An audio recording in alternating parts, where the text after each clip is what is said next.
Know that you're a mother now. Is this something that you would want your children to see? I don't know if you've spoken to them about what happened. So they are aware that I was kidnapped. I mean, they know what I do now. They know about like my advocacy. And whenever I tell them no, I'm like, do you know why I'm telling you no? Right. And like, they're always like, yeah, it's to keep us safe. But they couldn't go into details about it. And I wouldn't want my younger two to watch it yet. And I asked my oldest if she was interested in watching it, and she said no. So not yet then. Totally fair. It is interesting to think about telling kids today about what you went through, because the world has changed. And I wonder, you know, what happened to you being kidnapped from your bedroom. We have, you know, there was the day of chat rooms, but now there's Roblox, right? There's all these different ways that people could communicate with minors.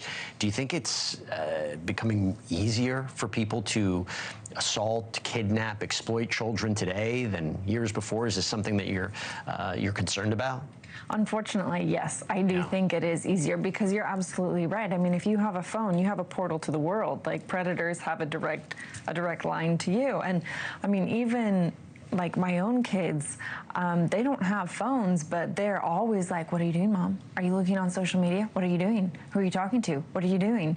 And that just, they're so aware of what is out there in the world that I think unless you are very proactive in talking to your children and teaching them what's okay, what's not okay, teaching them, is this a safe interaction? And I mean, honestly, I don't think kids should have social media until they're 18, because I think it is that dangerous. And on the other flip side of it is, right, in today's day and age, there's surveillance cameras. The phone is a tracker, so you hope that something that happened to you wouldn't happen. You know, there might be a way to figure out what happened sooner. There's an aspect to this story that is remarkable. I don't know if a lot of people know the communication that you and your kidnapper had, even about the search.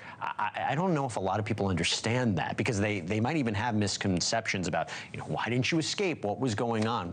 How would you want to clear the record? And hopefully this documentary does it. Well, so you're right. Many times over the years, I've been accused of having Stockholm Syndrome, which I've never had Stockholm Syndrome.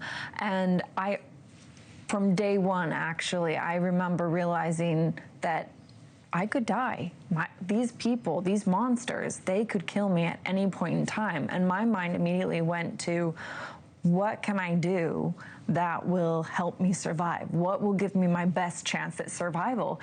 And I remember thinking, well, if I can get them to like me, then maybe they won't want to kill me. How am I going to get them to like me? Well, it's probably by doing what they want me to do. And really from that time forward, that's really how I made all my decisions. If I do this, will I survive? If I don't do this, will I survive? So from the outside looking in, it's easy to sit there and judge people. I feel like we see it all the time in domestic violence. I mean, 100%. You know, the victims of domestic violence, on average, is 7 times trying to leave before they successfully leave. And you look at them and you're like, well, you have a car, you've got a cell phone, you've got like a credit card. Why can't you just leave? It's never that simple. As someone who's been physically chained up, but also experienced like the mental chains, like the manipulation, the threats, I can tell you with physical chains, like, you know, there's a way to get out of it. You know, you can just go in with bolt cutters and cut them off. But those mental chains, it's not as simple. You can't see them. You don't know what's going to happen. The other person connected to your kidnapping who was released and then got back into trouble, what are your thoughts on that? That was big news recently. When she was released, I was very disappointed. I felt like I had been let down.